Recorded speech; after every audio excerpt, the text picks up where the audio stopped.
નમસ્કાર મિત્રો, સ્વાગત છે આપ સર્વનું તમારી પોતાની યુટ્યુબ ચેનલમાં। આજે આપણે ધોરણ 9ના હિન્દી વિષયના પાઠ નંબર 16ના સ્વાધ્યાયનું સંપૂર્ણ સોલ્યુશન આપણે આ વિડીયોમાં જોઈશું। આપણે આ ચેનલમાં ધોરણ 9ના સ્વાધ્યાયના બધા જ પાઠના સોલ્યુશનની લિંક તમને નીચે ડિસ્ક્રિપ્શન બોક્સમાં મળી જશે। તો ચાલો આપણે શરૂ કરીએ ધોરણ 9ના હિન્દી વિષયના પાઠ નંબર 16ના સ્વાધ્યાયનું સોલ્યુશન। जो विद्यार्थी मित्रों धोरण 9ना हिंदी विषयना पाठ नंबर 16नो विडियो तमे तमारा मित्रों दोस्तों ने जरूरथी शेर करजो। जोईए आपणे तेनुं सोल्यूशन। प्रश्न नंबर 1, निम्नलिखित प्रश्नों के एक एक वाक्य में उत्तर लिखिए। नंबर 1, प्राचीन काल में भारतीय शिक्षा केंद्र कैसे थे? प्राचीन काल में भारतीय शिक्षा केंद्र एक प्रकार के आश्रम अथवा मंदिर जैसे थे। नंबर 2, जब रविंद्रनाथ ठाकुर को नोबेल पुरस्कार मिला तब बंगाली लोग कौन सा राग आलापने लगे? तो जब रविंद्रनाथ ठाकुर को नोबेल पुरस्कार मिला तब बंगाली लोग अमादेर ठाकुर, अमादेर कठोर सपूत राग आलापने लगे। नंबर 3, भगवान रामकृष्ण बरसों तक योग्य शिक्षा पाने के लिए क्या करते थे? भगवान रामकृष्ण परमहंस योग्य शिष्य पाने के लिए बरसों तक रो रो कर भगवान से प्रार्थना करते थे। नंबर 4, भगवान ईसा का कौन सा कथन सदा स्मरणीय है? भगवान ईसा का यह कथन सदा स्मरणीय है, मेरे अनुयायी मुझसे कहीं अधिक महान है और उनकी जूतियाँ धोने लायक योग्यता भी मुझ में नहीं है। नंबर 5, गांधी जी किन्हें अच्छे लगते हैं? गांधी जी उन्हें अच्छे लगते हैं जिनमें गांधी जी बनने की क्षमता है और जो उनका अनुसरण करना चाहते हैं। प्रश्न नंबर 2, निम्नलिखित प्रश्नों के विस्तार से उत्तर लिखिए। नंबर 1, यूरोप के प्रभाव के कारण आज गुरु शिष्य संबंधों में क्या अंतर आया है? प्राचीन भारत में विद्यालय मंदिर में समान माने जाते थे। शिक्षा देने एक अध्यापिक कार्य था। पैसे देकर शिक्षा खरीदी नहीं जाती थी। शिष्य पुत्र से अधिक प्रिय होते थे। परंतु वर्तमान भारत में शिक्षा व्यावसायिक हो गई है। गुरु वेतन भोगी हो गए हैं। विद्यार्थी शुल्क देकर शिक्षा प्राप्त करते हैं। आज का शिष्य गुरु में परमेश्वर का रूप नहीं देखता। इस प्रकार यूरोप के प्रभाव के कारण आज गुरु शिष्य संबंधों में जमीन आसमान का अंतर आ गया है।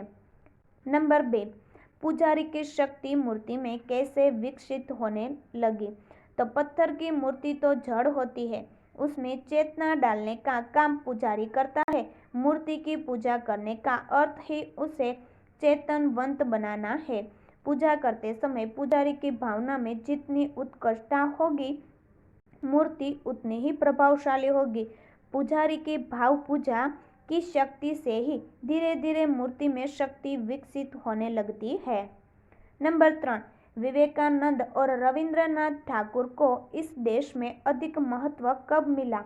तो विवेकानंद रामकृष्ण परमहंस के शिष्य है। आरंभ में उन्हें भारत में महत्वपूर्ण स्थान प्राप्त नहीं हुआ था। वे जब अमेरिका गए और उन्होंने वहां नाम कमाया तब भारतवासियों ने उन्हें सम्मान देना शुरू किया। इसी प्रकार रविंद्रनाथ ठाकुर को यहाँ कोई नहीं जानता था। उन्हें जब नोबेल पुरस्कार से सम्मानित किया गया तब बंगाल वासियों ने उनकी प्रतिभा पहचानी। वे बंगाल के नहीं सारे देश के लिए गौरव बन गए। इस प्रकार विदेशों में सम्मानित होने पर ही विवेकानंद और रविंद्रनाथ ठाकुर को इस देश में महत्व मिला।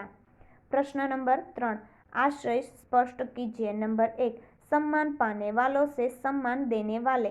तो सम्मान पाने वाले अपने किसी विशेष गुण के कारण सम्मानित होते हैं। जैसे हीरे के गुण ही पहचान की जाए तो ही वह बहुमूल्य है, यदि पहचाना न जाए तो वह भी एक पत्थर ही है।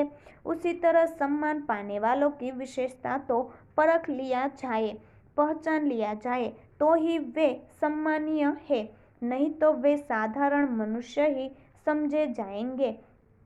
उनकी विशेषता को समझकर उन्हें प्रकाश में लाने वाले लोग ही उनका सम्मान करते हैं। इसीलिए सम्मान पाने वाले से भी सम्मान देने वाले अधिक महान होते हैं। नंबर 2, जो गुरु से मार खाते हैं उनका भविष्य उज्जवल होगा ही। पढ़ाई के लिए विद्यार्थी का ध्यान पढ़ाई में होना जरूरी है। गुरु पढ़ा रहा है और विद्यार्थी का ध्यान कहीं और है तो वह जो पढ़ाया जा रहा है उसे ग्रहण नहीं कर सकता। गुरु के मार से विद्यार्थी का ध्यान पढ़ाई में लग जाता है।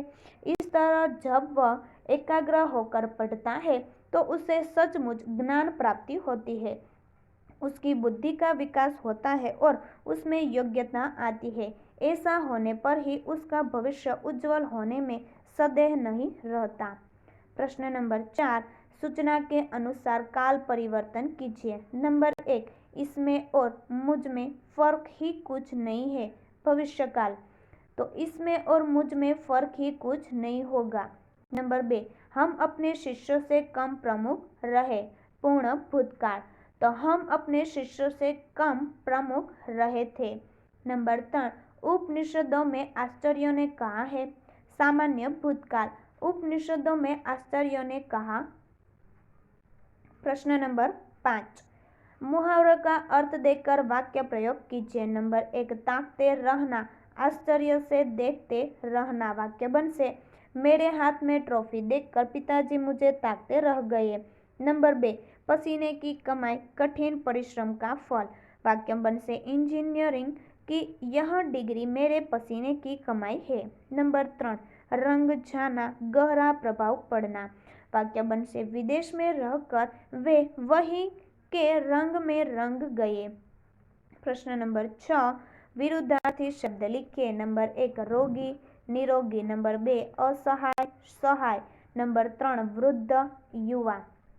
तो फरी મળીશું આપણે ધોરણ 9ના હિન્દી વિષયના પાઠ નંબર 17ના સ્વાધ્યાયના સંપૂર્ણ સોલ્યુશન સાથે। આપણે આ ચેનલને લાઈક કરવાનું અને શેર કરવાનું ભૂલશો નહીં। આ સ્વાધ્યાયના બધા જ પાઠના વિડીયો વોટ્સએપમાં પ્રાપ્ત કરવા માટે આપણા વોટ્સએપ ગ્રુપમાં જરૂરથી જોડાઈ જજો, જેની લિંક તમને નીચે ડિસ્ક્રિપ્શન બોક્સમાં મળી જશે।